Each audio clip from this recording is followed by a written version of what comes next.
예, 안녕하세요. 척추마디TV의 손영훈 한의사입니다. 자, 오늘은 허리 협착증의 여러 증상 중에서도 가장 사람들을 괴롭게 하는 거, 바로 간헐성 파행 증상의 치료 방법에 대해서 알아보도록 하겠습니다. 간헐성 파행이란 무엇이냐? 예전에는 한 번에 걷던 거리를 여러 번 쉬었다 가게 되는 거죠. 걷다 보면 척추관이 좁아져 있기 때문에 발끝까지 혈액순환이 되지 않아서 쭈그려 앉게 됩니다. 쭈그려 앉으면 척추관이 넓어지면서 발끝까지 혈액순환이 되는 거죠. 그래서 좀 더 걸을 수 있고, 또 걷다 보면 좁아진 척추관 때문에 또 발끝까지 혈액순환이 되지 않아서 또 쭈그려 앉아 있어야 되고, 쭈그려 앉으면 척추관이 다시 넓어지면서 혈액순환이 되기 때문에 다시 걸을 수 있고, 예전에는 한 번에 걷던 거리를 4번, 5번 쉬면서 걸어야 하는 건데요. 참 삶의 질이 많이 떨어지게 되겠죠. 그래서 많은 분들이 간헐성 파행, 이것을 해결하고 싶어 합니다. 오늘은 간헐성 파행 증상의 해결 방법에 대해서 알아보도록 하겠습니다. 간헐성 파행 증상이 발생하는 원인에 대해서 한번 살펴보도록 하겠습니다. 자, 간헐성 파행은 왜 생기죠? 간헐성 파행은 바로 뭐 때문에? 협착 때문에. 어디에 협착? 허리 내부에 협착 때문에 생기죠. 그러면서 뭐가 눌리게 돼요? 척수가 여러 분절에서 눌리게 될 때 간헐성 파행이 나타난다고 했죠. 자, 척수가 왜 눌릴까요? 자, 이거 보시면 척추 내부의 모습인데 앞에는 디스크예요. 뒤에는 후관절이고요. 또 여기 가운데 보면 노랗게 있는 이게 척수입니다. 척수에서 신경이 나가죠. 신경도 중요한데 신경이 내보내는, 신경이 나가는 근본이 되는 척수는 얼마나 중요할까요? 너무나 중요한 기관입니다. 그런데 이 척수가 어떻게 앞에서는 흘러나온 디스크에 의해서, 또 뒤에서는 두꺼워지는 황색 인대에 의해서 눌리게 됩니다. 또 비우된 후관절에 의해서 눌리게 되죠. 그래서 척추 내부가 점점 좁아지면서 척수가 눌리게 돼요. 척수가 원래 이런 모양이죠, 동그랗게. 근데 자꾸 눌리면서 막 찌그러집니다, 척수가. 그래서 쫙 눌리게 되면 어떻게 됩니까?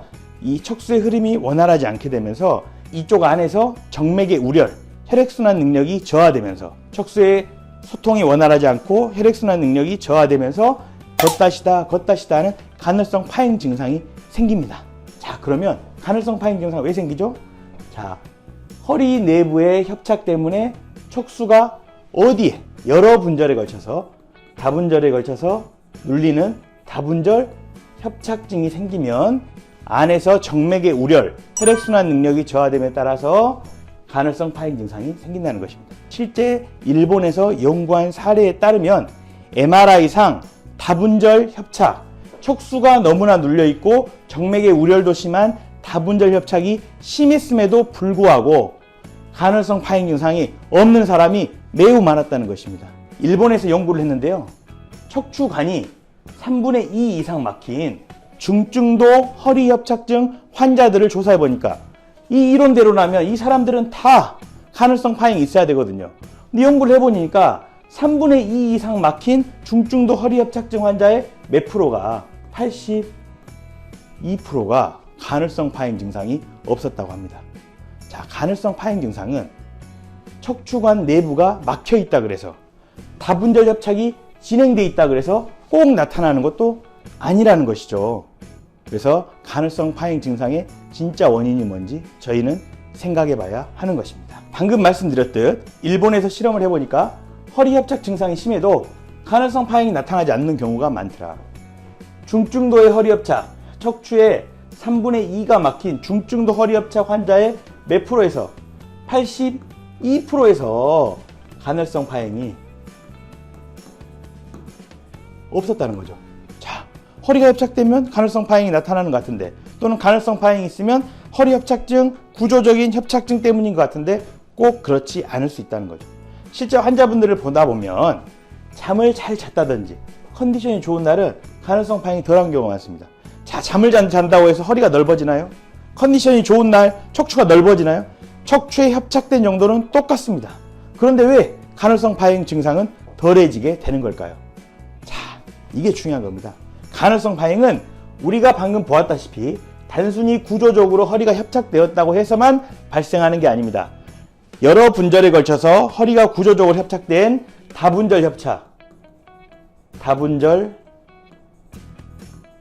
협착이 기본으로 깔려 있고 거기에다 뭐가요? 혈액순환 능력이 저하돼야 되고 그리고 근육의 기능 저하가 일어날 때 간헐성 파행 증상이 나타난다고 생각합니다. 자, 그러면 MRI상 허리가 협착이 돼 있다고 해서 간헐성 파행이 모두가 나타나는 것은 아닌 거죠. 만약 혈액순환 능력을 높일 수 있고 근육의 기능을 높일 수 있다면 MRI상 협착이 있어도 간헐성 파행 증상은 없앨 수 있다는 것입니다. 구조적인 허리 협착을 해결하려면 어떻게 해야 됩니까?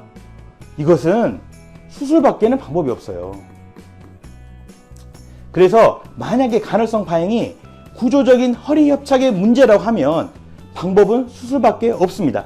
하지만 구조적인 허리 협착이 있어도 혈류순환 능력이 좋고 근육의 기능이 좋을 때 간헐성 파행이 나타나지 않는다면 꼭 수술을 하지 않아도 혈류순환 능력을 높이고 근육의 기능을 높일 수 있는 방법이 있다면 이것을 통해서 해결할 수 있는 것입니다. 그래서 비수술로 허리 협착증을 치료할 수 있는 이유가 바로 혈류순환 능력을 높이고 근육의 기능을 높이면 구조적인 허리 협착이 해결되지 않더라도 간헐성 파행을 없앨 수 있기 때문인 것입니다.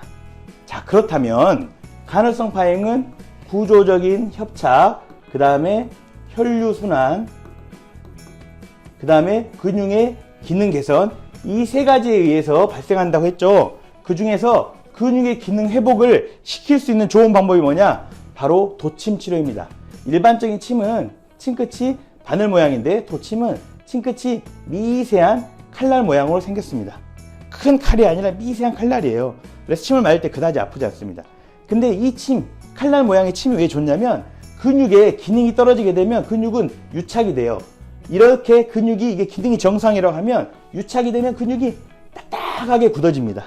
이 딱딱하게 굳어진 근육을 풀기 위해서는 납작한 칼 모양의 침이 필요하거든요. 그래서 도침을 쓰게 됩니다.